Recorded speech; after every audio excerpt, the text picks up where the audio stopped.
Hello everyone, and now we are moving on to 2.2, a bidding strategy in the first price sealed bid auction. So we and some n-1 other players are participating in an auction.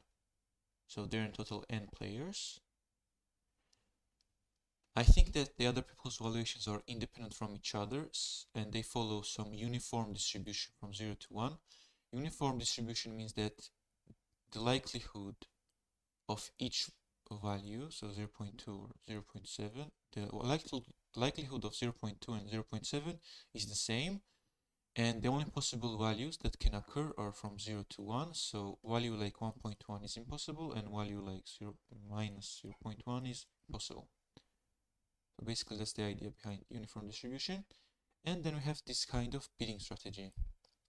So our bid given our valuation equals the maximum bid out of everyone else's valuation when or given that our valuation is greater than everybody else's valuation. Now, first let me explain how expectation works. So you have already dealt with like calculating expected values of some variables, right? So let's take some variable x and let's just say x takes on values like this. So for example 1, 2 and 3, and you have probability of x taking that value equals some value. Let's write something like this. So x being equal to 1, let's say it's 0.3, 2 is for example 0.4, and 3 would be left over 0.3. So to calculate the expected value of x, what you generally do is you just multiply the values on their probabilities and then just sum them up and you will get the expected value.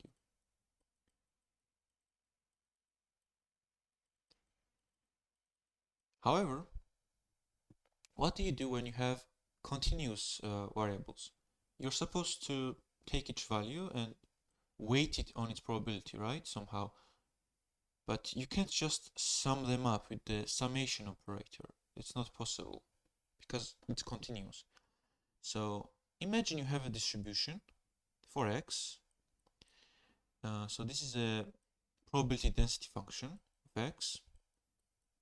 And this function basically shows the likelihood or density of each value of x occurring. So for example, the likelihood of this value of x occurring is higher than this value of x occurring here.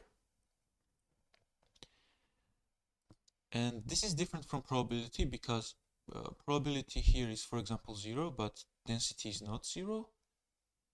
And basically, what we can do is take each value and weight it on its density, then take another value, weight it on its density, and do this for every single value on the x-axis. And we can accomplish this by using integrals. So if I write integral from minus infinity to infinity, and we write x times fx dx, what we get is that we get a sum of each value weighted by its density, and we will actually get the expected value of x. And we can use this to apply to this. So here we have this max exact value of this variable, and we can just write this as just integral. But now look, in this case we know that each of these values are less than some value v, and we also know that each value, each yi, follows a uniform distribution from 0 to 1. So differently from this case where x is distributed from minus infinity to plus infinity, in here the values here in this specific equation are actually only distributed from 0 to v, because it's given that all of them are less than v.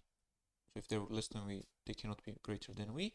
And then we can write this integral with the value or max v1, v2, so forth, vn minus 1 multiplied by f of that thing. So the density function of this variable. And if you remember from probability theory, the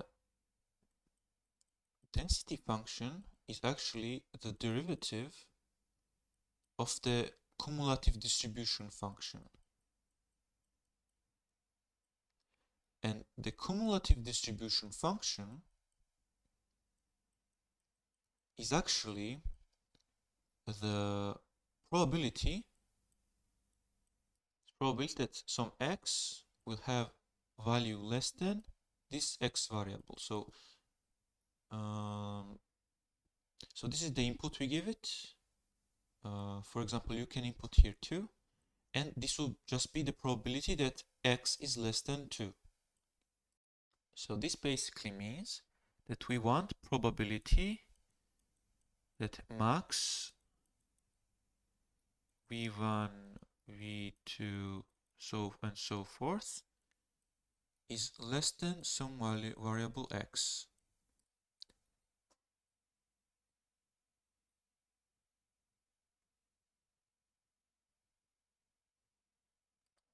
However, we want it given that this value is less than v, or I should have just copied this one. So this conditional on this basically.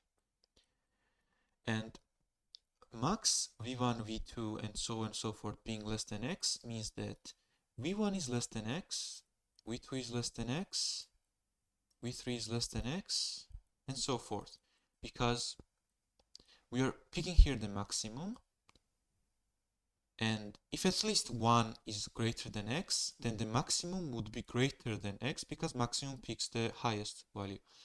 So basically the probability of this is the same as the probability that v1 is less than x multiplied by probability that v2 is less than x. So basically you want this,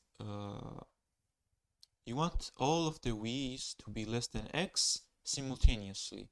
So you just write these probabilities, and I'm forgetting here.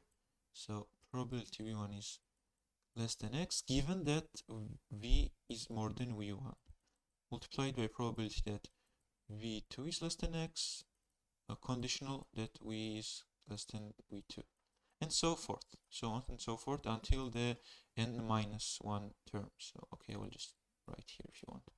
Probability that vn minus 1 is less than x given v is more than vn minus 1. So let's just focus on this. So we know that v is greater than v1, and we want the probability that v1 is less than x. So if v follows a uniform distribution, so it could have only taken values from 0 to 1. However, we know that v1 is less than v, so let's take some value v, and we know that v1 is in this area. And now we take some value x in this area, and we say what's the probability that v is less than x. So what's the probability of this area occurring when we know that we are in this area? And this would just be the length of this area divided by the length of the whole. So it would just be x divided by v. So now we know that the probability of one individual v1 being less than x is, given that v1 is less than v, is x over v. So this thing would be the same for probability when v1 is less than x, probability when v2 is less than x, and probability when vn minus 1 is less than x. So the multiplications of every single of these terms would just be x in the power of n minus 1 over v in the power of n minus 1, because we're just multiplying this x over v term n minus 1 times. Now that we have this means that we have the CDF. If we have the CDF, we can find fx, so the probability density function. So probability density function is the derivative of this, so which is n minus 1 x n minus 2 over v n minus 1. And now we can plug this here. So instead of this, let's take x. So let's write here 0v x multiplied by f of x, which is this. So n minus 1 x n minus 2 v n minus 1. And here you can take out the constant. So you can write n minus 1 v n minus 1 outside. And inside you have left, so here it should be dx. And inside you have left x n minus 1 in the power of n minus 1 dx. Now solving this is simple, right? So you have x in the power of n divided by n, and here you should write from 0 to v. So in the end, if you multiply this on this, so okay, I will just write this first. Here it's just v in the power of n over n minus 0, because if you plug here 0, you get 0.